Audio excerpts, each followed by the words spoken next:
Hello， 大家好，欢迎回到外媒看中国，我是安博然。Huawei unleashed its new phone yesterday, the world's first trifold phone, just hours after Apple released its new offering, the iPhone 16. Now, the Huawei phone has grabbed the Western media's attention, especially since all the new iPhone could muster up in terms of innovation was another new button. I went to Huawei's flagship store in Shanghai today to check it out, and a lot of Chinese are excited too.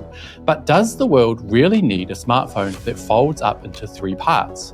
And in today's economy, can people really afford this steep price tag, starting at a reported US $2,800? Today, I'll ask our guest, Professor Warwick Powell. This is Reports on China. I'm Andy Boreham in Shanghai. Let's get reporting. China's Huawei made a splash yesterday, just hours after Apple released the iPhone 16 to a fairly muted reception in California. The Shenzhen tech giant, which has long been the target of unfair and perhaps illegal Washington sanctions aimed at crippling the company, has shown time and time again that it will not fold. Yesterday, they released their new smartphone, the Huawei Mate XT, which looks like nothing we've seen before. That comes in stark contrast to yet another iteration of the iPhone that looks exactly the same as the previous model, save another new button. And Huawei seem to have made bank already, with 3 million pre-orders even before the launch event.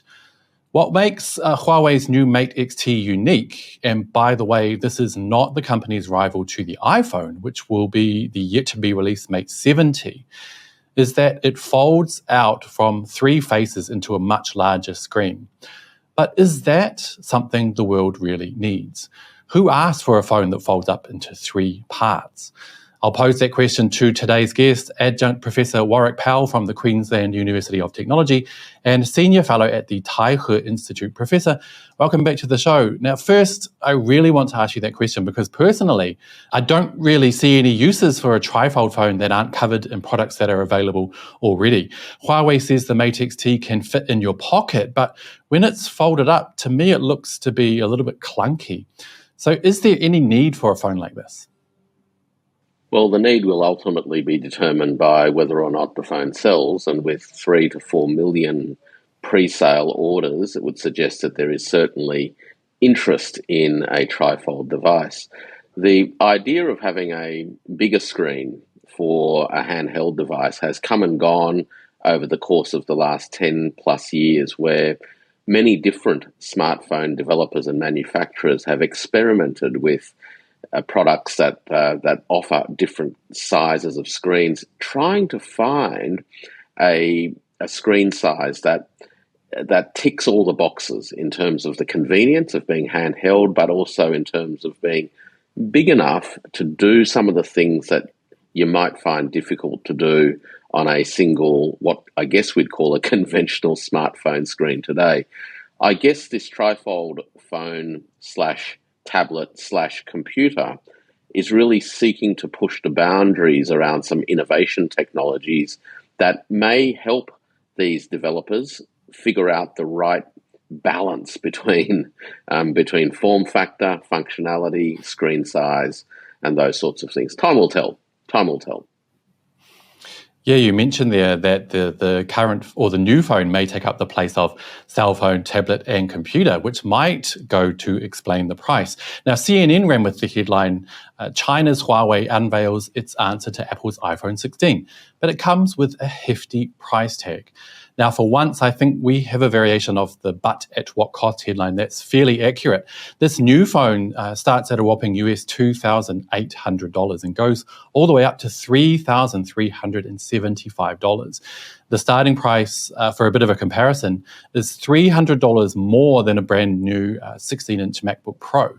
The new iPhone, on the other hand, which was released yesterday, starts at just $843. So in today's economy, can anyone really afford a phone that costs so much? And has Huawei made a bit of a mistake here? Or do you think this is a sign of Chinese tech moving into the luxury sector?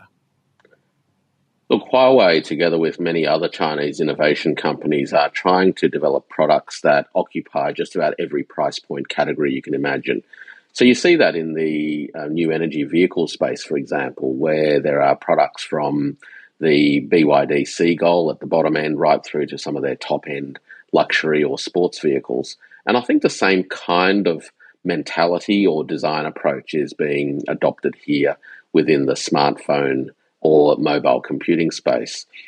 As you say, this particular device is very expensive when compared to other phones on the marketplace. And it's probably fair to compare the pricing more to a laptop rather than to a phone itself. So again, it's a question of whether or not something that is designed to be really a computer that folds into your pocket is going to ultimately deliver to the kinds of people who need this sort of computational capacity plus screen size to do the kinds of things that they want to do. And I mean, not just consuming media, but perhaps also creating media, whether or not this device offers the value for money that the kinds of people who might use it are looking for. Having said that, Andy, I think clearly it's also pitched as a status symbol. And as a status symbol, it's certainly going to enable the owner of it to stand out in the crowd and be an early adopter who can show off a little bit about what it is that they have in their pocket. Fair point. Now, you mentioned computational capacity. So I wanted to ask you, apart from its unique appearance and form factor, is there anything else about this phone that is new and innovative? And do you think Apple will be worrying at all? Look, in terms of Apple, I think Apple's approach has been to address these different market segments, if you will, through devices that are quite particular. So you've got the phone, you've got the iPad, and then you've got their range of desktop and laptop computers. Apple has not sought to ultimately collapse their iPad and iPhone models into something that's foldable at this point in time. Apple, as a company, of course, has been at the forefront of innovations in the mobile computing and the smartphone space for many, many years. And I think it has, in many regards, been reliant upon the fact that it has developed a very robust and sticky ecosystem. So those consumers who already use Apple products are very used to the experience, number one, but also the fact that different Apple products integrate seamlessly with each other and are very, very easy to navigate from one device to another. So in terms of losing existing Apple customers to Huawei, Apple probably wouldn't be overly worried.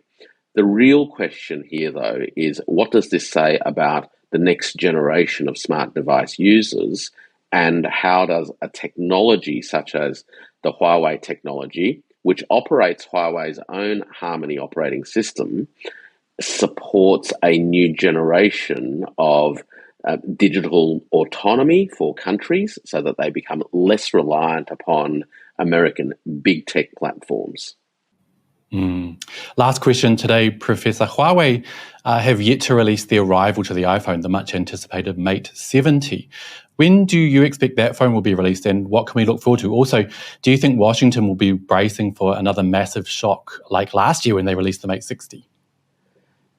The Mate 70 is expected in the last quarter of this year. It's been delayed a little bit, and I don't think it's been delayed for technical reasons. I think it's largely been delayed because Huawei wanted to get this particular trifold device out into the market first, which it has, and it will bring the Mate 70 onto the market later in the year. The interesting thing, as I understand about the Mate 70, is that it will actually come into the market at the same price as the Mate 60. So in terms of pricing, what we're in effect seeing is an improvement in quality whilst the price remains the same. As with all of these devices, each year as new models come out, there are new features, and there are, that they can pack a lot more into a small space. And I would expect that to continue with the Mate 70. Awesome. Professor Warwick Powell, great to chat with you as always. Pleasure. And on that note, that will be it for today, you guys. But as always, I'd love to hear your thoughts. Do you think Huawei's new trifold phone is a must-have or just a gimmick? Would you stump up $2,800 to get your hands on one? Do let me know down below. And don't forget to hit like and subscribe if you haven't already. I'll see you all next time. Bye-bye.